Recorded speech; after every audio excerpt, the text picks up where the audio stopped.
네, 안녕하세요, 여러분. 썸타임즈 10만 됐습니다. 예, 10만 구독. 10만요? 네, 오. 10만 구독을 기념해서 추신 선수 인터뷰 공지가 나갔었는데 오늘 정구대 야구시대에 고맙습니다. 저랑 오랫동안 친구죠. 제일 친한 친구고 올해 네. SSG 우승을 이끈 추신수입니다. 안녕하십니까. 그리고 재계약도 축하합니다.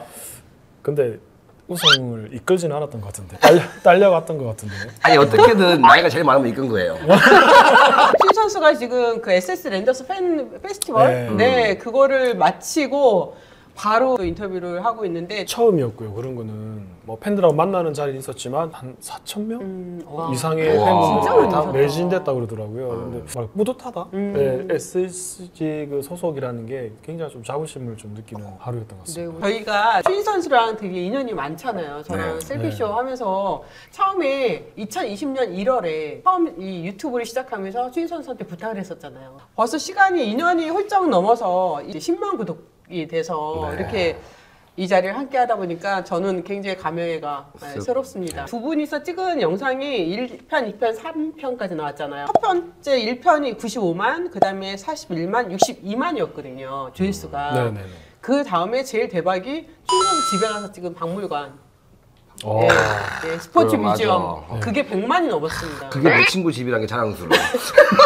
이거 100만 넘은 게 처음인가요? 저희 채널에서 100만 나온 건 영상이 처음입니다. 음. 지분이 많아요. 아, 갑자기 어깨가 네, 미국도 지금 최근에 갔다 오셨죠? 네, 그 큰애 무빈이가 네. 대학 확정이 나가지고 신입 학생들을 상대로 이제 학교 투어를 시켜주는데 참 그냥 감탄만 하다가 왔습니다. 어. 예, 미국이 전 세계에서 스포츠 1위인 이유를 알겠더라고요. 어. 저는 부럽더라고요. 다시 대학 가고 싶은 그러니까 다시 이제 더 어려져서, 어려져서. 예, 좋은 환경에서 야구를 만약 내가 했더라면 환경이. 지금보다 야구를 더 잘하지 않았을까.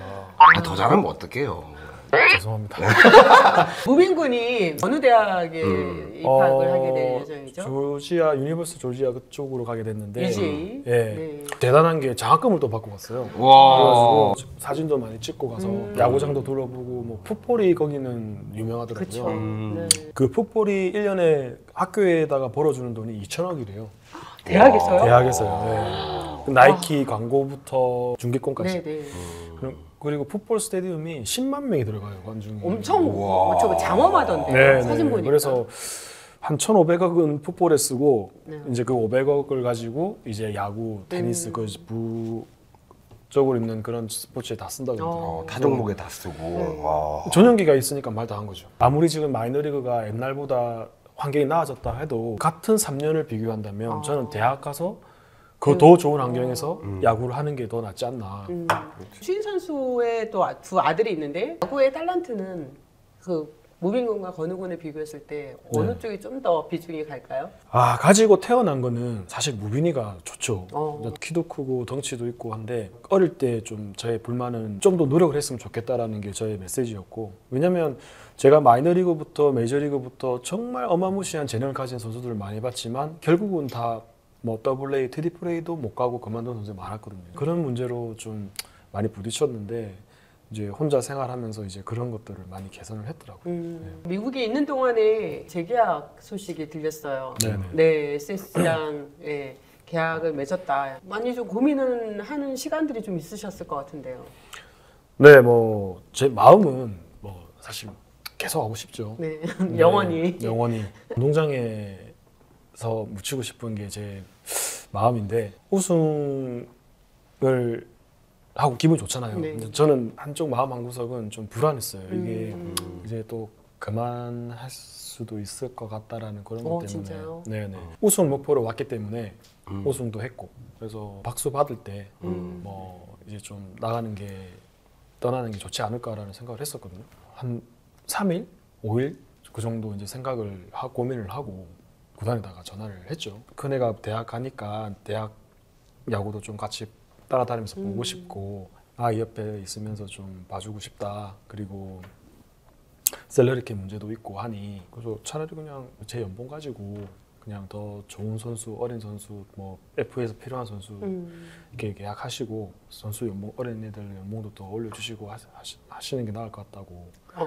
네, 그렇게 제가 말씀드렸죠. 그러니까 누군가가 나를 필요로 한다라는 게 참 이게 특별하거든요. 저도 사실 이 유니폼을 벗은 제 모습이 아직 상상이 안 되는 거죠. 그러니까 그래서 그런 거를 누구보다 잘 아는 와이프니까 제 마음을 또 이해를 해주더라고요. 뭐 팬들도 뭐 후배들을 위해서 이제 좀 물러나야 되지 않느냐 네. 이런 얘기도 한단 말이에요. 네. 그런 이야기 들으실 때는 어떠세요? 저는 그 부분이 좀 개인적으로 이해가 안 됐어요. 기회는 스스로 만드는 것이 주는 건 아니거든요. 저는 우리 선수들한테도 많이 이야기하지만 누군가가 제 자리를 그냥 뺏었으면 좋겠어요. 네. 누군가가 저보다 나은 기량을 가져서 제 자리를 뺏는다면 저는 너무 기분 좋을 것 같아요. 이 팀을 잘 되기를 바라는 사람으로서. 저희는 아마추어가 아니고 프로이기 때문에 네. 성적으로 말을 해야 되고 그래서 그런 이야기는 좀 듣는 게 좀 불편했어요. 저는. 네. 저 역시도 마찬가지고 네. 후배들이 정말 그 자리를 넘볼 수 있는 실력이 되고 그 위치에 올라와야지 선배들이 마음 편하게 떠날 수 있는 거지. 누군가 좀 후배가 내년에는 좀 뺏어가지고 중소가 내년까지 그만했으면 좋겠어요. 연봉이 프로 선수한테 자존심이잖아요. 셀러리캡 팀을 위해서 뭐 10억이나 삭감을 하면서까지 계약하게 된 거잖아요, 그죠? 그렇죠. 뭐 이제 태곤이 같은 경우가 이제 저 때문에 이제 계약을 못 하고 있었던 거예요. 더라고요. 아예 제시조차도 못 하고 있었더라고요. 제가 어떻게 될지 모르니까. 네. 우리가 우승하는 데는 태곤이 같은 선수가 꼭 필요합니다. 네. 그러고 그날 계약했어요, 태곤이가. 네. 그걸 제가 나가고 나서. 나의 몸값에 뭔가 다른 선수의 계약이 걸려 있는 것 같은 그런 느낌을 느끼셨다면 불편하지 좀 않으셨을까 싶어요. 네, 뭐 아예 없었지는 않았죠. 없지는 않았죠. 그래서 제가 이제 뭐 은퇴하겠다라는 이야기도 했었고 참 셀러리캡 때문에 야구가 제 개인적인 생각은 네네. 더 클 수 있는데 이게 좀 한정적으로 좀 이렇게 되어가는 것 같아요. 네. 금액이 114억이라는 돈은 어마어마한 돈이기는 하지만 셀러리캡이 있으면 또 최소한 써야 되는 금액도 있었으면 좋겠어요. 네, 그래야지 구단들이 투자를 하고 그쵸. 하는 그러니까 거지. 상한액만 하지 말고 네, 한석도 있어야 된다고 생각해요. 네. 항상 성적이 안 좋으면 좋은 1차 지명을 먼저 가져가잖아요. 지명권을. 이제 그런 것도 오히려 반대로 해버리면 구단들이 투자하지 않을까요? 그렇죠. 네. 최신 선수한테 이제 이거 올 시즌 이제 17억 계약을 했는데 이게 과연 선수의 몸값을 어떻게 산정을 하는지 단순하게 성적으로만 이 산정을 하는 건지 아니면 이 선수의 가치와 플러스 알파가 또 있는 건지 신 선수가 보기에는 어떻게 산정이 된다고 생각하세요? 사실 깎이는 게 맞죠. 뭐 냉정하게 보면 그게 맞는데 처음에 미국에서 올 때부터 네. 그 연봉에 대해서는 이제 손을 안 대기로 하고 온 거거든요. 이제 셀러리 캡이 적용이 되는 게 내년부터다 보니 여러 가지 또 변수가 생겼잖아요. 네. 우승도 하고 이제 또 다시 잡아야 될 선수도 생기고 하다 보니까 그렇게 된 것 같아요. 네. 등번호가 17번이라서 17억이 그래서 내년에는 이제 그거 하려고 30번, 30번, 40번. 뭐 그렇게 뭐 벌써 한국에 온 지가 어느덧 2년이 벌써 흘러갔습니다. 이제 내년에 3년째에서 FA까지 한번 해보려고요. 그 시즌을 돌아본다면 좀 어떤 생각이 좀 많이 들어요? 야구는 분명히 미국과 한국 같지만 선수들이 시야가 좀 좁다고 해야 되나요? 이제 한국 야구밖에 모르고 항상 메이저리그고 일본 야구는 TV로만 통해 보니까 네. 같이 생활하면서 경기를 하기 위해서 이렇게 준비한다라는 거를 보여주다 보니까 선수들도 이제는 출근 시간도 빨라지고 야구에 좀 더 진심인 것 같아요. 제가 봤을 때는. 스트라이크 존에 대해서도 시즌 중에 한번 소신 발언을 해주신 적이 있었거든요. 네. 두 시즌 치르면서 이 KBO 리그의 스트라이크 존을 직접 타석에서 보면서 어떻게 생각하시는지 궁금해요. 뭐 어디나 이건 사람이 하는 거기 때문에 네. 완벽할 수는 없거든요. 네. 많은 분들도 최선을 다하려고 노력은 하시죠. 뭐 어떻게 바꿔든 상관은 없는데 빠르지 않나. 왜냐면 미국 같은 경우는 어느 정도 적응 시간을 2군에서 이렇게 먼저 하고 1군으로 도입이 되는데 평생을 그 스트라이크 존에 익숙해져 있던 선수들이 이제 좀 당황스러운 거죠. 올 시즌 그랬죠. 네. 너무 빠르게 바뀌다 보니까 거기에 대해서 좀 이제 적응하는 시간이 좀 필요했던 거죠. 메이저리그 심판을 대하는 것과 KBO 리그 심판 대하는 건 좀 차이가 있나요? 있죠. 미국은 사실 나이가 한참 많아도 네. 존대가 없잖아요. 그렇죠. 존대가 없다 보니까 그냥 대화를 하는데 한국은 다 이렇게 선후배니까 명령식으로 돼버리는 거예요. 그래서 저는 그게 좀 처음에 적응이 좀 안 되더라고요. 아니 내가 주진수 선수의 승부욕을 알잖아요. 얼굴 표정만 봐도 아는데 네. 많이 참던데. 2년 동안에 좀 시간이 흘렀어요. 어떤 부분이 좀 많이 바뀌어야 될 것 같다. 이런 부분은 좀 더 부족하다. 뭐 제가 2년째 하고 있지만 그 심판분들의 그런 부분은 사실 많이 바뀌었어요. 첫 해에는 제가 새로운 문화에서 바로 오다 보니까 좀 크게 느꼈다면 좀 많이 바뀌었더라고요. 정말 바뀌어야 되는 거는 옛날에 그랬다면서 원정팀은 좀 더 열악하게 해야 된다. 클럽하우스랑 뭐 훈련 환경을 예를 들면 원정에 갔지만 내가 컨디션이 안 좋을 수가 있잖아요. 예를 들면 광주면 광주 일찍 가서 호텔에서 일찍 가가지고 미리 배팅을 칠 수도 있고 한데 한국은 그게 안 되더라고요. 미국 같은 경우는 원정팀에서 요청을 하면 야구장 쓸 수 있게끔 도와줘요. 네, 근데 한국은 그게 안 돼요. 그게 잘못됐죠. 4명이서 한 조로 배팅을 하면 한 20개, 30개 사이밖에 못 쳐요. 그 배팅 게이지도 없고 웨이트장도 없어요. 아마 외국 선수들이 오면 그런 부분에 많이 놀랄 겁니다. 저희는 또 연습을 좀 많이 하는 스타일이기 때문에 항상 경기 전에 옥상 가서 스윙 연습을 하고 나가고 막 이런 거 있었는데 배팅 게이지가 있으면 몇 개라도 치고 감이라도 잡고 대타. 왜냐하면 어떤 선수한테는 이게 마지막 기회일 수도 있거든요. 이제부터 이제 새로운 야구장들이 계속 만들어지고 그렇게 한다 그러면 야구 수준 자체, 선수들이 자체가 실력들이 많이 올라가지 않을까라는 생각도 한번 해보네요. 네. 야구 인프라에 대해서는 춘 선수가 첫 해부터 이야기를 참 많이 했었고 또 개중에는 변화된 부분도 있었어요. 네, 뭐 저희 팀도 작년에 이제 리모델링을 다 했죠. 한 번도 안 가봤거든요. 네네. 웬만한 홈 클럽하우스보다는 클걸요? 원정 클럽하우스가. 네. 그쪽에는 배팅 케이지도 있고 뭐 공간도 넓고. 한국 야구를 2년 동안 접해봤습니다. 타율 3할 넘긴 적이 있나요? 없죠. KBO 리그 투수들 어떻습니까? 상대해 보니까.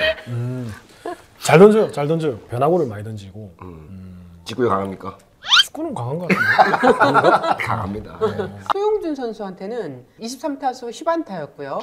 2년 동안. 그다음에 임기영 선수 기아예요. 16타수 6안타. 어려웠던 투수가 NC의 신민혁, 그다음에 키움의 안우진. 그게 어디 갔어, 고용표? 고영표 어디 고인표 어디로? 경기를 안 나오기 시작하더라고요. 감독님한테 그랬지. 이겼을 거면 저를 빼시고. 저는 미국에서도 사이드암 투수들은 잘 쳤어요. 근데 저는 솔직히 이야기하면 언제든 칠 수 있다는데 타석에 들어갔는데 공이 없어져요. 아니 분명히 눈앞에 있었는데 스윙을 하면 다 땅바닥에 있어. 근데 체인지업이 좋더라고요. 이 체인지업에 당하다 보니까 체인지업을 생각하면 직구에 직구 들어. 직구 생각하면 체인지업 던지고 잘 쳤던 투수들한테는 뭐 어떻게 되든 치겠지라는 생각이 믿음이 있고 잠깐 이게 멘탈인 것 같아요. 안우진 선수는 1년 차 때도 그렇고 2년 차 때도 그렇고 좀 어려우셨어요. 공에 빠른 거에 대해서는 부담감이 전혀 없는데 슬라이더가 좋고 그리고 한 번씩 커브를 던지는데 그 커브가 이제 스트라이크를 던지면 상대에게는 그렇게 쉬운 투수는 아니에요. 한국을 대표하는 선수가 될 만한 재능을 가지고 있더라고요. 키움 히어로즈에서 메이저리그 진출할 가능성이 있는 선수가 이정우 선수랑 안우진 선수라고 할 수 있잖아요. 네네. 누가 먼저 가야 된다고 생각하세요? SSG 입장에서는? 이정우 가야죠. 9개 팀 모든 팬들, 선수들이 원하는 이정우 미국 보내기. 제가 자비를 틀어서라도 보내려고. 올 시즌으로 들어가 보죠. 4월 9일부터 5월 29일까지 35경기 연속 출루. 그런 게 있었어요? 네. 한 달 반 넘는 기간도 매 경기 출루에 성공했는데요. 4월 달에 팀이 10연승 할 때 개막하고 나서 주인 선수는 타율이 1할 안 좋았는데. 9푼 7리. 마음이 좀 어땠어요? 10연승을 달리고 있을 때 네. 2할 9분 7리. 네, 이랄. 되게 통적이 좋아요. 그래도 1홈런에 4타점. 전혀 신경을 안 썼던 게 나는 이거보다 더 못할 때도 있었어요. 그렇죠. 그래서 뭐 4월 달이 별로 안 좋아요. 뭐 옛날에 미국에서는 뭐 1할도 안 됐을 수도 있었는데 슬로우 스타트. 그래서 뭐 선수들한테도 많이 이야기하는 게 야구를 마라톤이라고 생각하면 누가 먼저 출발하는지는 사람은 신경 안 쓴다. 누가 마지막에 골 지점에 누가 들어오는지를 생각하지 어떻게 마무리했냐가 저는 중요하다고 생각해요. 그래서 팀까지 안 좋으면 문제가 되지만 팀이 잘하고 있어서 저는 그렇게 신경 안 썼어요. 왜냐면 언젠가는 괜찮아질 거니까. 네. 그런 믿음이 저는 있었죠. 그런 확실하게 그러니까 기억속이 별로 없네. 그 5월 18일 두산전 기억나세요? 네. 2대 연장 1회 말 1사 만루에서 보네드 플레이로 끝내기 패배 위기에서 벗어났던 당시 정말 야구하면서 정말 보기 드문 그런 상황이었어요. 처음이죠. 네. 제가 그 팀에서 있으면서 그런 상황이 나온 건 처음이죠. 외야로 갔는데 그렇죠. 그게 더블 플레이가 되는 더블 건 플레이. 처음인데 이길 수 있겠구나. 왜냐면 저는 이제 그런 분위기와 그런 느낌을 좀 많이 믿는 편인데 운이 많이 따라가지고 그까지 갔던 거거든요. 그래서 이상하게 두산하고만 하면 야구를 항상 어렵게 해요. 항상 타이트하게 가다가도 저희가 뒤집고 그런 경우가 있다 보니까 약간 어떻게 되든 우리가 이길 거야. 그런 생각이 좀 많이 됐던 것 같아요. 네. 7월 5일 9회 말 3대 3으로 팽팽하게 맞섰던 상황에서 끝내기 홈런 쳤습니다. KBO 리그 데뷔 첫 끝내기 홈런이었는데요. 네, 뭐 그때 김원중 선수가 이 포크볼이 좋잖아요. 근데 노렸던 것도 아니거든요. 배트에만 맞추자 그냥. 공이도 잘 맞았어요. 알다시피 항상 풀스윙을 했다고 공이 넘어가는 건 아니거든요. 딱 치는 순간 느낌이 괜찮아서 마음속으로 넘어가 했는데 진짜 넘어갔어. 와 그때 홈런 딱 치고 나서 진짜 어린아이처럼 마냥 진짜 엄청 좋아요. 기뻐하던데. 네. 원래 제가 홈런 치고 막 그러니까. 리액션 있는 사람이 아닌데 맞아. 저도 모르게 막 이렇게 하고 홈플레이 들어올 때 랜더스 하고 내년에 골든볼로 받고 은퇴하자. 왜 자꾸 정근우의 야구 이슈다. 좋아요 구독 많이 눌러주시기 바랍니다. 감사합니다.